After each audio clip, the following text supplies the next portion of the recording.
Yes! The air is thick with the scent of justice this week as Jussie Smollett is proven to be an absolute piece of human garbage as he is arrested for lying about being the victim of a hate crime. There are only good vibes here today. Let's get to it.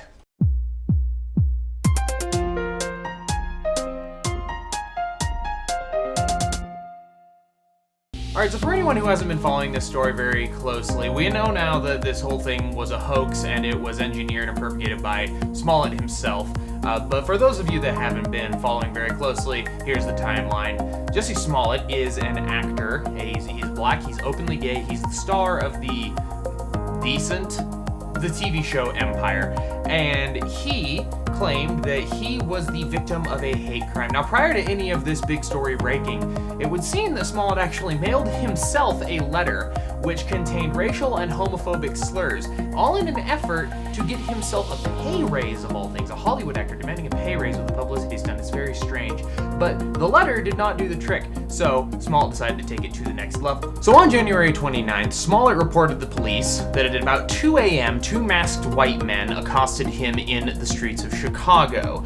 They yelled racial and homophobic slurs at him. They put a noose around his neck, which, by the way, he still had on when he was admitted to the hospital, and they poured a chemical substance that he thought was bleach on him, all while yelling that,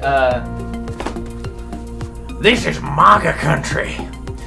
And, of course, the mainstream media and the Hollywood celebrities, as they do, they hopped on this like Chris Christie on a box of donuts. So this seemed really unlikely from the start because at the time when this was supposed to have happened, Chicago was in the middle of that polar vortex, you know, where the entire Midwest was like below zero, and yet there are guys just walking around in the streets with a noose and a bottle of bleach, I guess. So it seemed really unlikely from the start, and now we know that it is. Well, the police apprehend these two guys who actually turn out to be black, who they suspect are guilty of this crime. They take them in for police questioning and ultimately release them without charges, but they keep them in line with the investigation.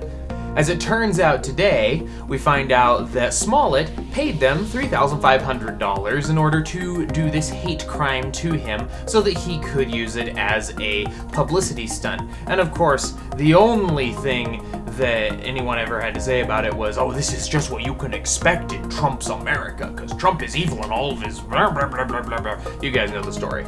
Anyway, Smollett was taken into custody, arrested, because they are charging him now with filing a false police report, which is a felony.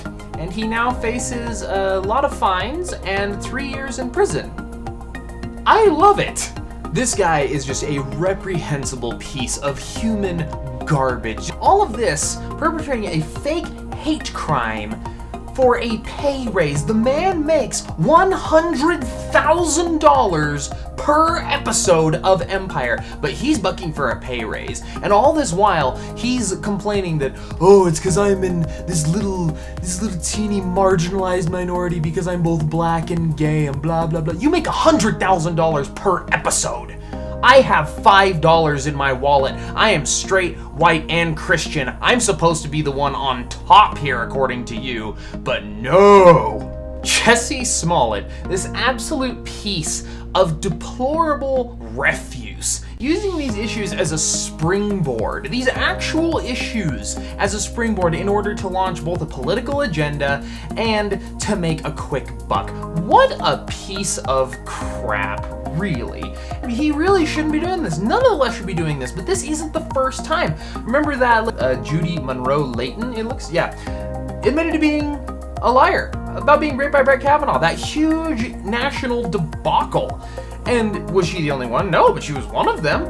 And it's gonna keep happening because the left just has no morals. It doesn't matter what you do. There is no right, there is no wrong, as long as it makes Trump and the Republicans look bad and racist and whatever. It's terrible. All of these fake things that the left is putting out there just to try to make Trump and the Republicans look bad. It's deplorable. The Daily Caller compiled a list of 21 fake hate crimes. Okay, technically 19, the 2 were bonuses. You can go and read it there. I'll put the link in the video description. But 21 fake hate crimes of the Trump era since 2016. Here are some of the highlights.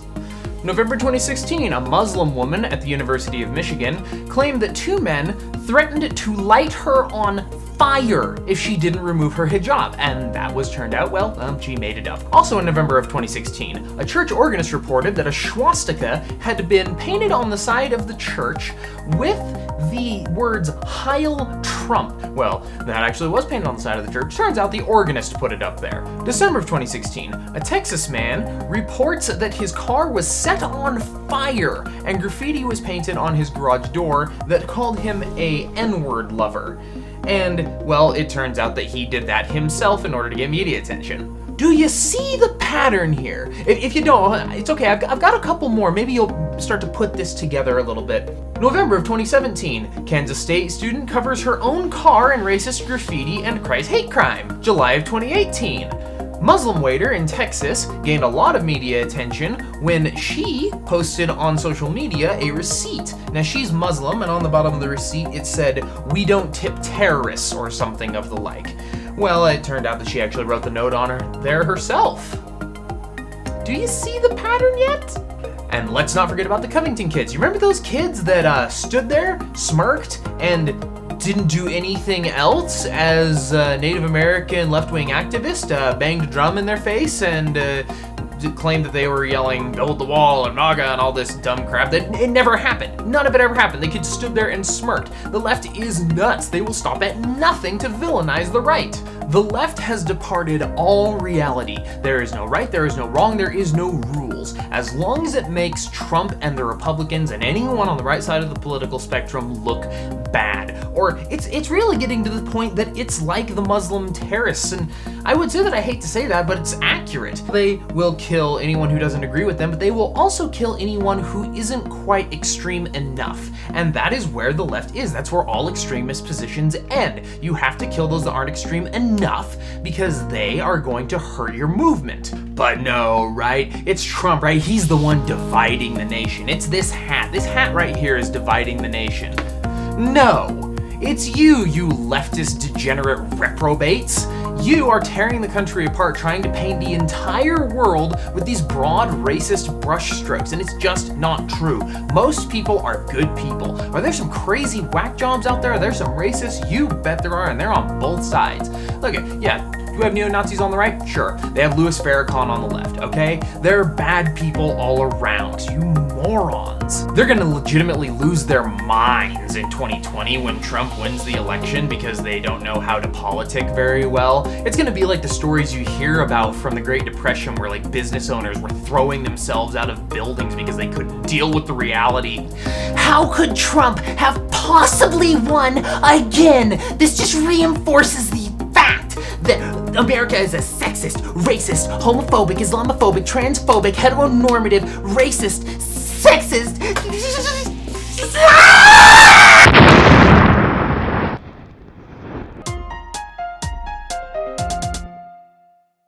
Alright guys, you know the drill. If you like the video, go ahead and boop all the buttons down there, share on social media, comment below, whatever you want to do. Just please help promote this channel. Go follow me at _King of America on Instagram for updates. I promise I will be posting more dank memes, so look forward to that, and I will catch you guys next week.